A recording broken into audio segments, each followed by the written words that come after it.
बहुत सावधानी से कथा सुनिएगा और अपने चित्त में उतारिए। शिव महापुराण की कथा जिसके घर में चल रही है, जिसके टीवियों पर चल रही है, जिसके फेसबुक यूट्यूब पर चल रही है, जिसके मोबाइलों में चल रही है, घर में भले 5 मिनट शिव महापुराण की कथा चले, पर प्रतिदिन अपने मोबाइल को चालू कर 5 मिनट शिव पुराण चालू कर छोड़ दिया। घर में टीवियों पर अगर कथा आए तो भले सुनो चाहे नहीं सुनो, 5-10 मिनट उस टीवी को चालू कर छोड़ा करो, जिससे वो शिव महापुराण के शब्द हमारे घर के वातावरण को शुद्ध करें।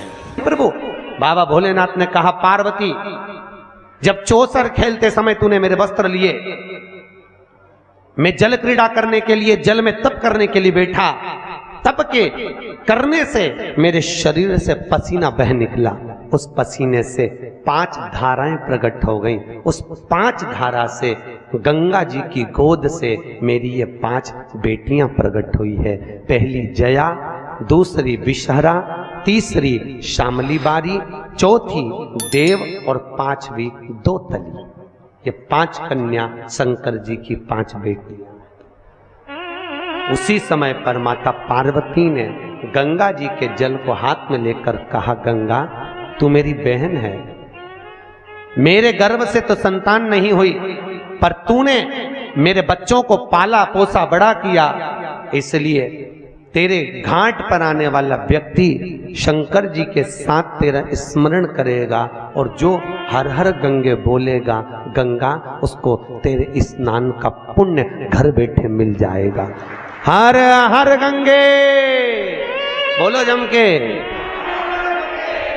केवल गंगा के साथ उसी दिन से हर हर शब्द जुड़ गया और जिंदगी हो गई आपकी बोलते बोलते। आपको अभी तक नहीं मालूम होगा कि हर हर गंगे क्यों बोलते। जीवन हो गया भैया। शिव महापुराण में एक एक संवाद है। चावल क्यों लगाना चाहिए, शिव जी को कंकु क्यों नहीं लगाया जाता, शंकर को कुंकू नहीं लगता, रोली नहीं लगती, क्योंकि भगवान शंकर जब एक बार बैठे थे तो एक भगत ने शिव जी का कुंकू अभिषेक कर दिया था। कुंकू अभिषेक करा, इतने में माता जगत जननी जगदम्बा उसी समय पर आ गई। पार्वती ने शंकर जी के ऊपर से रक्त की धार जब बहते हुए नीचे आई, भोलेनाथ जी के शरीर से रक्त बहता देखकर माता पार्वती को क्रोध आ गया। पार्वती ने उसी समय पर श्राप देना चाहा। शिव जी ने कहा, पार्वती उसने कुंकू अभिषेक करा है और तू श्राप दे रही है। पार्वती ने कहा, मैं जान नहीं पाई, पर भोलेनाथ आपसे वचन देती हूं कि आज के बाद आपके शरीर पर यह रक्त ना देखूं। इसलिए आज तक शंकर जी के शिवलिंग पर कभी कंकु नहीं चढ़ाया जाता, कुंकू नहीं चढ़ाया। शिव जी को चंदन चढ़ेगा, हल्दी चढ़ेगी, अष्टगंध चढ़ेगा, गुलाल चढ़ेगी, अबीर चढ़ेगा, पर कुंकू शंकर को कुंकू नहीं। जैसे अधिक मास के महीने में, अभी जो अधिक मास आ रहा है ना, आपके लिए तो लाभदायक है, समझ लो ये कथा। अधिक मास के महीने में जैसे पहले दिन का अधिक मास होता है, ऐसे 5वां दिन का जो अधिक मास होता है, पंचमी तिथि का, पंचमी तिथि का अधिक मास, शास्त्र कहता है कि जिसके घर में संपदा की कमी हो, पैसा आ ही नहीं रहा हो, सब दूर उलझ गया हो, बहुत टेंशन चल रहा हो, 3 साल में एक बार अधिक मास आता है। अधिक मास की पंचमी तिथि के दिन गन्ने का रस, गन्ने का रस जानते हो, ईख का रस, गन्ने का रस तुलसी जी के क्यारे में हाथ में लेकर 7 बार अपना नाम और गोत्र बोलकर छोड़ दो। जिंदगी में 3 साल में तो करोड़पति बनकर बैठ जाओगे, कभी लक्ष्मी की कमी नहीं आ सकती। अगला अधिक मास आएगा तो तुम तैयारी में बैठे रहोगे कि फिर पंचमी तिथि आए, फिर मैं गन्ने का रस डाल। केवल अधिक मास में होता है, अधिक मास के सिवा नहीं कर सकते, केवल अधिक मास, अधिक मास के अंतर्गत करें। और आपको तो मौका मिल रहा है, ज्येष्ठ का अधिक मास है इस साल, बड़े प्रेम से आनंद में। और हम तो निमंत्रण दे रहे हैं आपको कि अधिक मास में मुंबई में महेश्वरी समाज द्वारा विष्णु महापुराण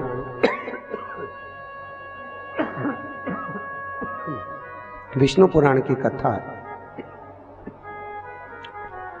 और आप सब भी विष्णु महापुराण की कथा में पश्चिम मुंबई महेश्वरी भवन श्रवण करने पधार।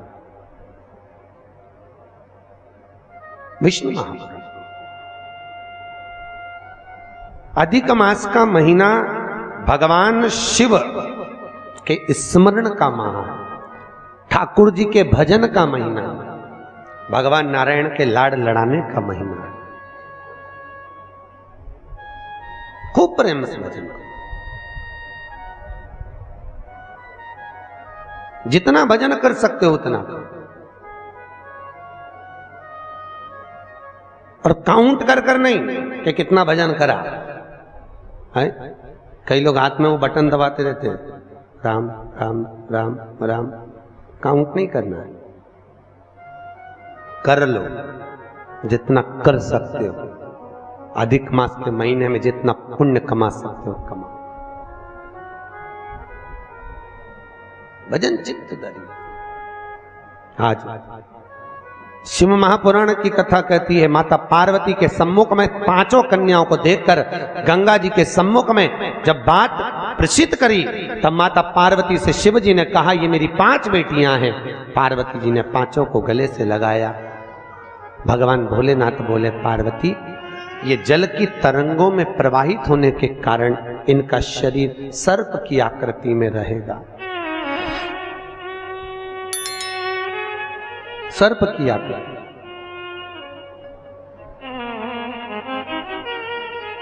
और वो 5 कन्या शंकर भगवान की 5 सर्प रूप की बेटियां हुई। सर्प रूप। आज भी नाग पंचमी के दिन घर के दरवाजे पर, घर के दोनों ओर, अब इधर पूछते हैं कि नहीं पूछते मालूम नहीं, पर नाग पंचमी के दिन 5 सर्प यहां बनाते हैं। 5 सर्प बनाए जाते हैं। वो शंकर भगवान की 5 बेटियां बनाई जाती है और नाग पंचमी के दिन उनकी पूजन होती है। नाग पंचमी।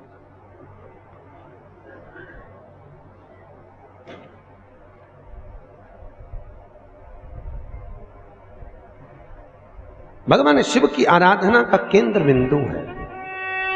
भगवान शिव का सुखमूल स्थापित करने वाली है। भगवान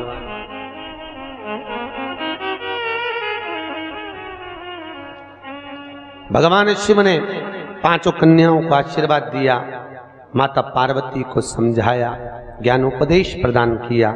समय आया और आज भगवान शिव विराजमान थे और भगवान शंकर के नयन बंद करने पर शिव जी के नयन से बंद करते ही एक अश्रु निकला।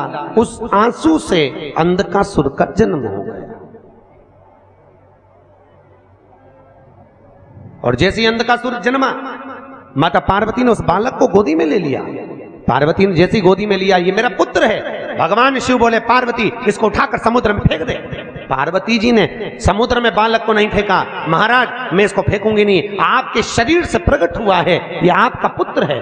भगवान भोलेनाथ बोले, पार्वती मेरे नयन बंद करने पर अगर प्रकट हुआ है तो उसकी कोई तुलना, कोई मान्यता नहीं। फेंक दे इसको समुद्र में। पार्वती मैया ने नहीं फेंका। थोड़ा रिटर्न बढ़ाऊंगा। पार्वती मैया नहीं फेंकी। और जब माता पार्वती ने, बस ठीक है, पार्वती मैया जब नहीं फेंकी, शिवजी ने फिर कहा, पार्वती इस बालक को फेंक समुद्र में। पार्वती ने नहीं फेंका। ये आपका पुत्र है, मैं नहीं फेंकूंगी। बहुत समझाया, नहीं माना। शिव जी को क्रोध आया। तब माता पार्वती ने अंधकासुर को समुद्र में डाला। डालते ही उस बालक को हिरण्याक्ष ने पकड़ लिया। हिरण्याक्ष ने उसको पाल पोस कर बड़ा करा। हिरण्याक्ष को बड़ा करा।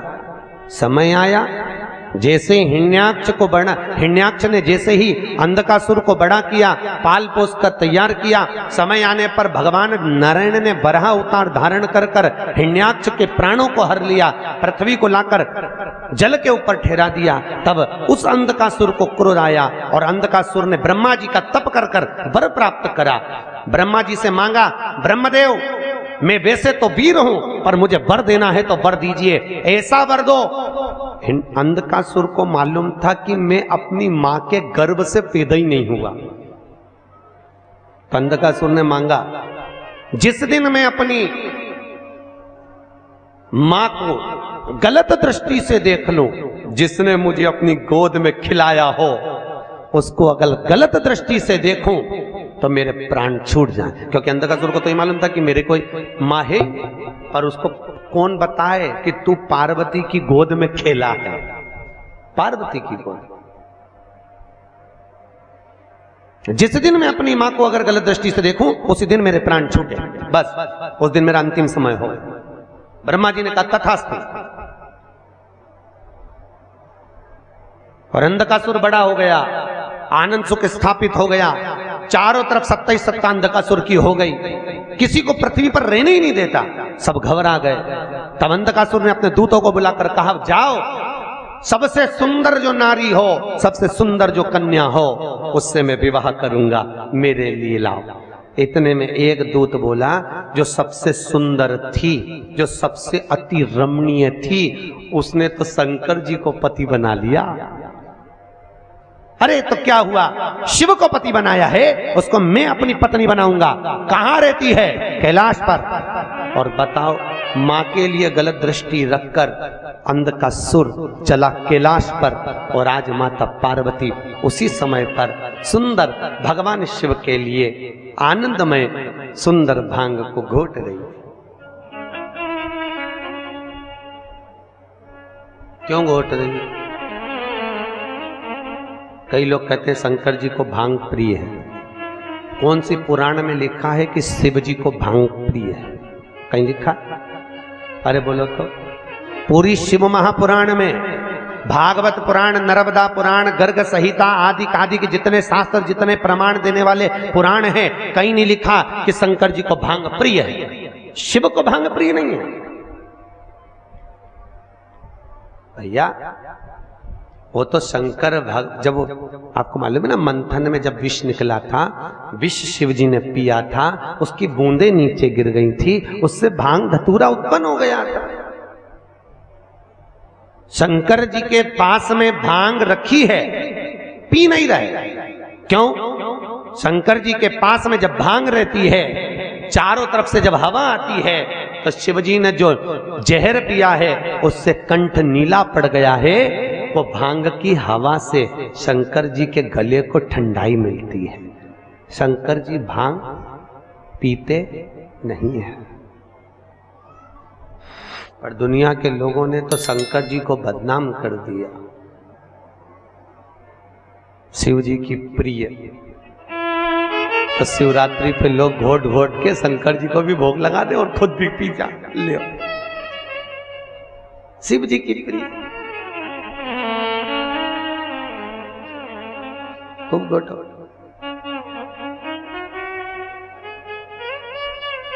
प्रियता ने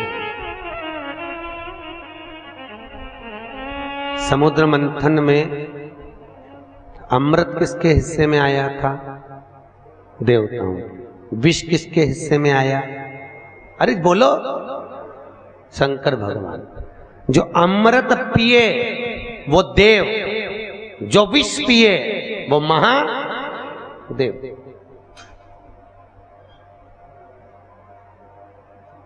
ताजी रोटी किसकी किस्मत में होती है? घर की बहू बेटियों के। ठंडी रोटी किसकी किस्मत में होती है? घर की डोकरी के, घर की वृद्ध की। क्यों? मां भले रसोई घर में नहीं जाती, पर रसोई घर में प्रत्येक सांस, आप भी सांस होगी, प्रत्येक सांस घर में बहू जब भोजन बनाती है तो एक बार सांस घर में राउंड लगा कर आती है चौके में।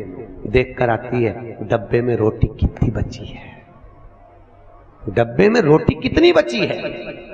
क्योंकि बहू अगर ज्यादा रोटी होगी तो उठाकर गाय को डाल देगी, तो जब सास जीमने बैठती है तो कहती है बेटा मुझे वो ठंडी रोटी ला दे। क्यों? सास को मालूम है ना बहू खाएगी, ना बेटा खाएगा, ना पति को खान दूंगी और ना कोई खाएगा, आखिरी में वो गाय के मुंह में चली जाएगी और इतनी रोटी बहू फेंकेगी, दिल मेरा दुखेगा। तो घर की बूढ़ी माँ कहती है मुझे ठंडी अच्छी लगेगी, कड़ी के साथ दाल के साथ मैं ठंडी रोटी खा लूंगी, ला दे दे।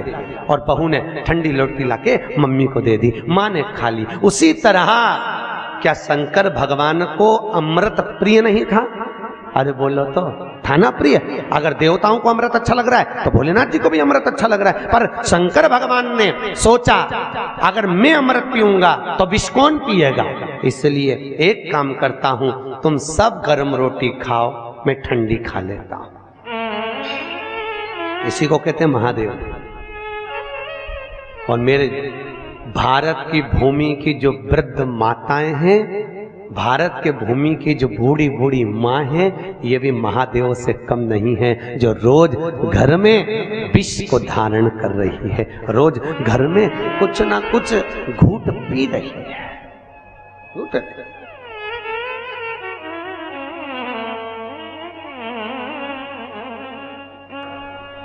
पांच बेटियों का चरित्र यहां वर्णन किया। अंधकासुर मां जगतजननी के सम्मुख में पहुंच गया, माता के सामने।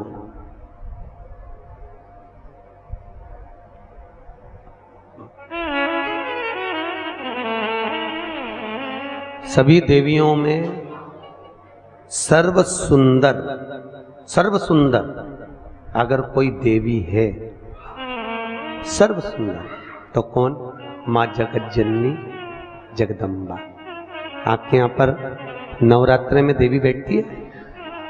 अगर देवी जी की मूर्ति भी बैठती होगी ना तो आप उसको देखते रह जाओ, इतनी सुंदर मां की मूर्त होती है।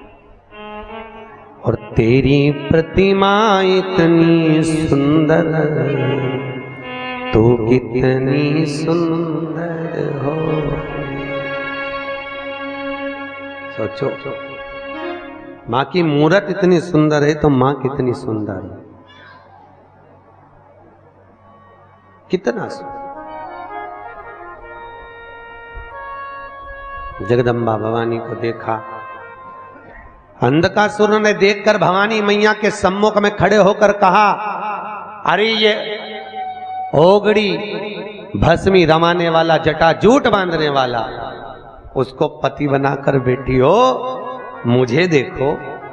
इतना तो मां से कहना था। और उसी समय भोलेनाथ जी को क्रोध आ गया, क्रोध, शिव को क्रोध आया और बाबा भोलेनाथ ने उसी समय पर अंधकार।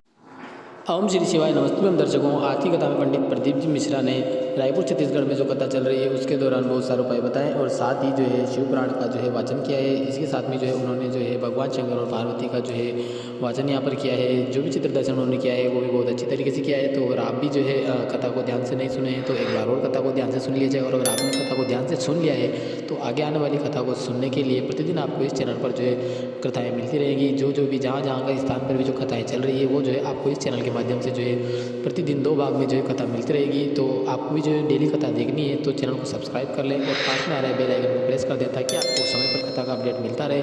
मिलते हैं अगली कथा में, तब तक के लिए हर हर महादेव। वीडियो अच्छी लगे तो लाइक एंड सब्सक्राइब कीजिएगा। श्री शिवाय नमस्तुभ्याम।